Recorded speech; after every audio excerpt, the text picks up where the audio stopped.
understand the context within which culture is enacted, and the related studies of such topics as semiotics.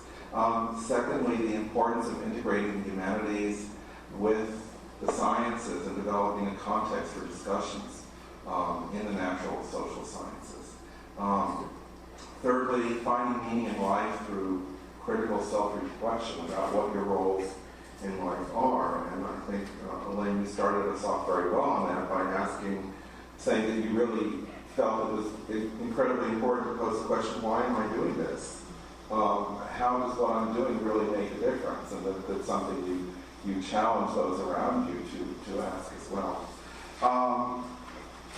Also being change agents for the future and developing a broader sense of social responsibility, both locally and globally.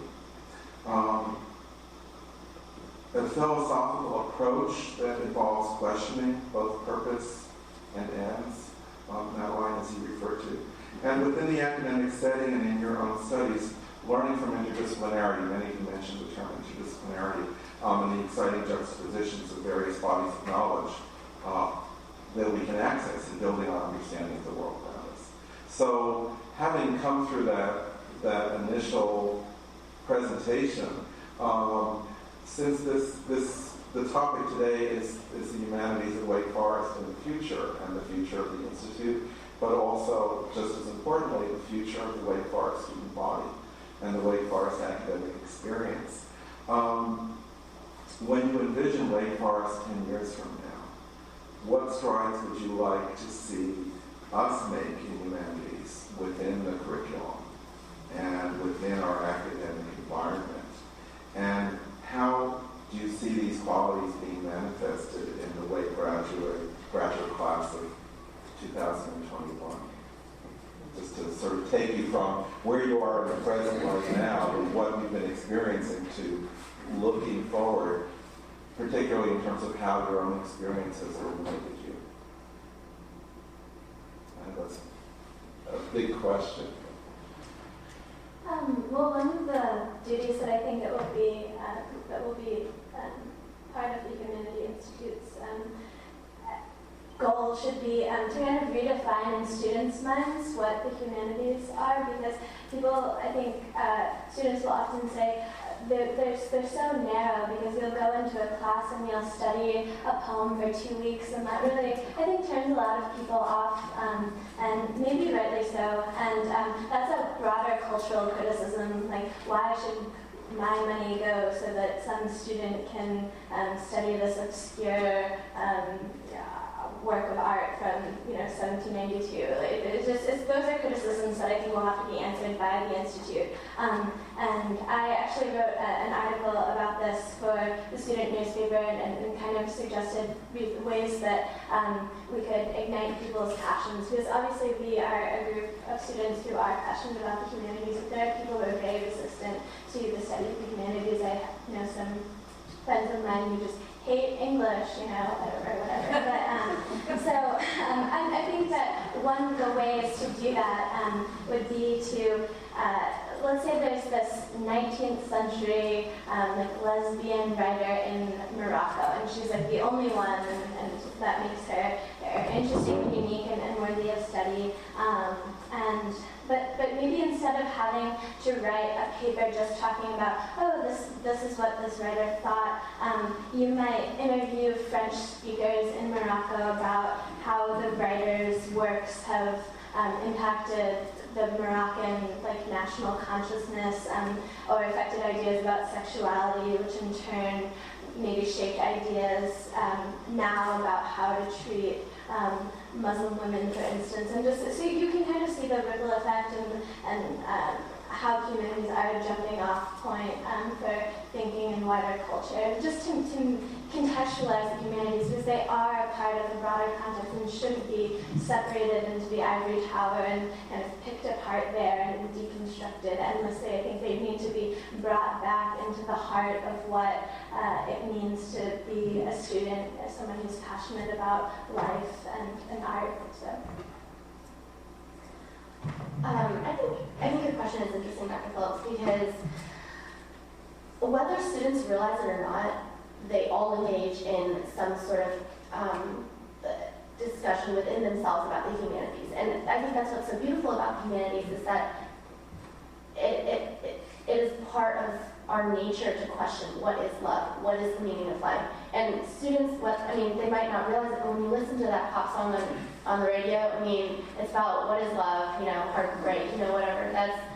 That in and of itself is kind of like studying humanities just in a contemporary way.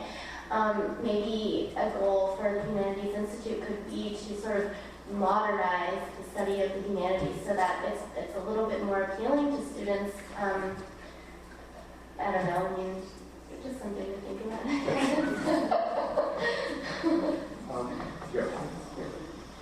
Building on what both of them have said, I guess there is sort of this feeling outside of the humanities of almost getting trapped within, let's say, an English major or being, I don't know, anything like that. So, like you've been saying, like it's widening the scope of the humanities, contextualizing it, putting it within something else. I've had really great experiences with classes where two professors are teaching. They bring their specialties together. In particular, I had one dealing with Schopenhauer and Wagner, and the way Wagner appropriated everything Schopenhauer was putting forth, building up Kant. And it felt infinite, what we were learning. It felt like it could apply to anything with music and with philosophy and history, with just bridging the world, really. And I don't think it should stop within the humanities. I think that might be one way Humanities Institute could really establish their footings. My experience has been with music, with philosophy, or with film, or with literature. Why can't we have a philosophy in a physics class? I think that might be one way that the Humanities Institute could really find a way into this ongoing conversation. Yeah, I completely agree. I think we talk a lot in English classes about intertextuality, and that's really bridging departments and bridging areas of interest and study should definitely be one of the primary missions of the Humanities program. I won't venture any estimates about divisions within departments. You can do that for yourselves, but definitely divisions between that. I think I have a friend that's a business major, a finance major actually, and I remember sophomore year when I met him, he said he was a finance, I said an English major, he said, I'm sorry. And I definitely understand his point of view. When things come down to brass tacks and money, it is sometimes disappointing, but I think that is a dangerous sort of mentality to have in regards to education. Certainly you have to be pragmatic about it, but I feel like Wake is a pretty interesting campus when it comes to divisions between different schools, between different academic interests. And finding ways to bridge those, it would be enough to probably last until the 22nd century, but I definitely think that would be especially appropriate in the 21st, because we're talking about an increasingly globalized culture and hopefully breaking down these barriers of East and West, learning how economy and finance can, I guess, converge from the interpretive powers of literature and the interpretive powers of being able to express what you think. So. One thing I've observed over my 4 years at Wake Forest is an effort from Wake Forest to really create a sense of community with the students and sort of, currently saying, sort of break down barriers between the polarized groups. And I really see the Humanities Institute as an opportunity and a tool for this collaboration to begin, not only with student faculty research, but with students from different disciplines, and to really enhancing the sense of community, what it means to be a Wake Forest student.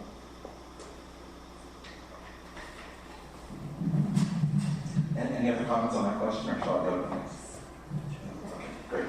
Well, my next question goes to the moment of epiphany that each of you had, where maybe I would call your aha moment in the humanities. What can you think back? Was there a particular aha moment? Maybe there wasn't that moment. And in thinking about that, part of what I'm wondering, and I think the audience is wondering as well, is What do you see as some of the shared qualitative results that you've had of your education, of the Wake Forest brand of humanities, if there is such a thing? What distinctions come to light as you listen to each other? Is everyone else's aha moment the same as yours, or is it different?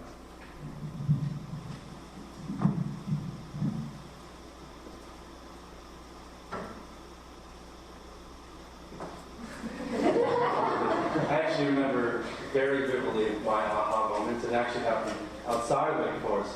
It was over winter break during my sophomore year. And I originally came to Wake Forest thinking I was going to be a business major. I'm from New Jersey, right outside of New York, so there's a big Wall Street culture around there. And I went in with that mindset, and it wasn't working for me.